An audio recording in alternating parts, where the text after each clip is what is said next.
আপনি আমাকে জিজ্ঞেস করেছেন কিভাবে দ্রুত ধনী হওয়া যায়, ঠিক? জি ঠিক।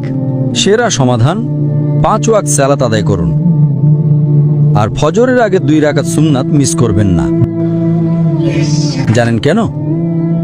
মানুষ যখন বিশ্বের টপ 10 জন ধনী ব্যক্তির লিস্ট করে, যুবক মানুষেরা। থামুন ভাই, আমাকে উত্তরটা দিতে দেন।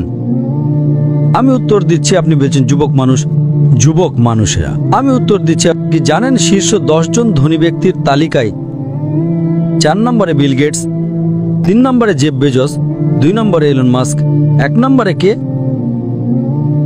একজন মুসলিম যে ফজরের সালাত এবং সুন্নাত আদায় করে, সে এদের চেয়েও ধনী। কারণ নবী সাল্লাল্লাহু আলাইহি সাল্লাম বলেছেন যে ফজরের 2 রাকাত সুন্নাত পৃথিবী এবং এর মধ্যে যা কিছু আছে তার চেয়েও বেশি মূল্যবান। মানুষ এসে বলে, আমি 4 ওয়াক্ত পড়ি, ফজর সালাত মিস করি। আমি বললাম, কেন? আমি সকালে উঠতে পারি না। অন্য সব সালাত সময় মতো পড়ি, ফজর আমি উঠতে পারি না। তো আমি তাকে বললাম, আপনি তো একজন ব্যবসায়ী, ধরুন আমি আপনাকে বললাম কাল সকাল ভোরে 5টায় একটা ব্যবসার ডিল আছে যেখানে আপনি $1 মিলিয়ন পাবেন।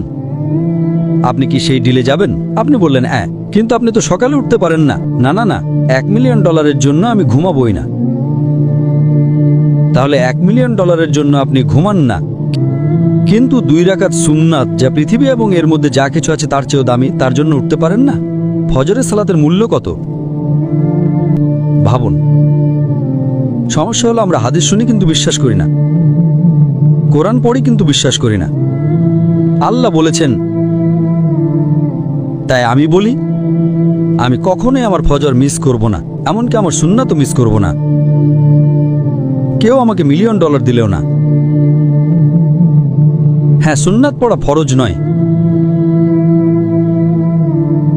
আপনাকে যেটা বুঝতে হবে, যদি আপনি সত্যিই বিশ্বাস করেন, আপনি কি জানেন সেরা ব্যবসা কোনটা?